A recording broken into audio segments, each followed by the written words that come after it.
Well, various countries on the African continent and around the world are celebrating Africa Day. 25th May 1963 marked the establishment of the Organization of African Unity. It is an annual commemoration of the day, formerly known as African Freedom Day and African Liberation Day. Although the organization was replaced by the African Union on the 9th of July 2002, the holiday continues to be celebrated. The AU's theme for this year is Justice for Africans and People of African Descent through Reparations. It highlights the AU's commitment to addressing historical injustices, including the transatlantic slave trade, colonialism, apartheid, and genocide through reparatory justice. The celebrations come at a time when the AU is confronted with disputes between member states, conflict, hunger, and many other challenges.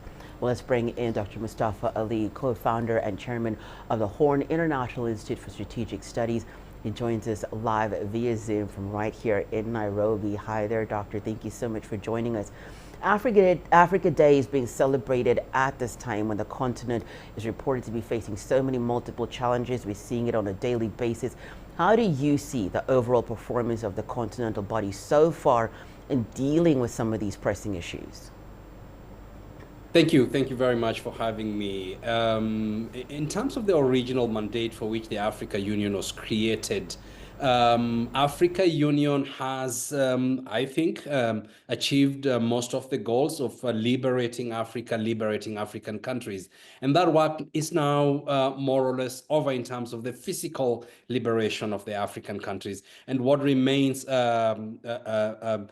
now much more challenging, difficult problems of conflicts between states in Africa, diseases, hunger, and basically economic growth that is going to sustain particularly the future generation. That is where the problem is at the moment. I think Africa Union is currently overwhelmed by a convergence of so many disputes, internal disputes in countries, interstate problems, challenges that we are seeing across many African countries, DR Congo and Rwanda, internal strife in Libya, in South Sudan. The country is just basically now a basket case. Sudan is grappling with a serious civil war. And that is where Africa Union has not really managed to address most of those challenges that those countries are facing now.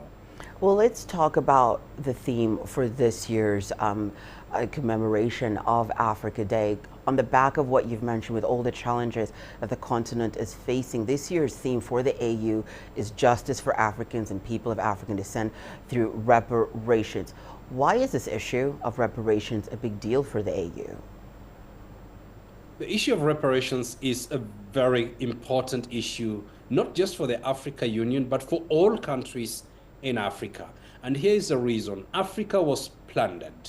Africa was raped. Africa was misused, manipulated, particularly by the West. The 500 years of continuous enslavement of Africa and taking slaves from Africa to go and build Europe, parts of Latin America and North America is something that Africa has to be very concerned about and get paid for that. The sheer amount of resources that were taken out of Africa, aside from its people, timber, gold, and many other minerals, including uranium, without Africa benefiting, is something that the younger generation today are calling for Africa to be reparated for. So, and it's not just the AU and the African leaders, most of whom are aging. The younger generation are much more aware now about the challenges that Africa went through, Africans went through, and they are demanding that Africa be paid and for reparations to be made to Africa so that Africa can come up. Africa is where it is today partly because of the plunder by especially the West, and therefore the need for reparations. How do you think the AU can achieve positive results in its goal for getting what it calls justice for Africa?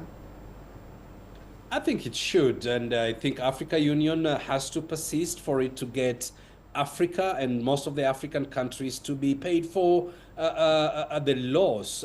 Remember, there are countries today that are being paid for the genocide that happened in Europe.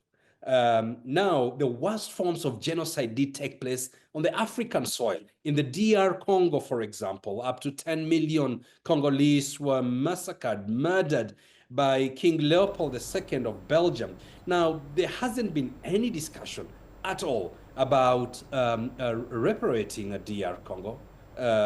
And Namibia, the Hama and the Herero people that were killed by the Germans. There hasn't been any discussion, even just straight apologies, and for these countries to say sorry that we massacred your people, we murdered your people. This hasn't taken place, and therefore we need this to be done. If others are being reparated for the sins and the genocide and the killings and the plunder that took place 70, 80 years ago, why should it not happen to Africa? And this is why we are saying that there are a lot of double standards in today's global communities, and the international law that is purported to be applied seems to be applying only to a specific kind of people, but not Africans, and perhaps people in the Middle East and partly in Asia. And we are calling, and in particular the Africa Union has been very consistent in calling for a level playing field where it comes to justice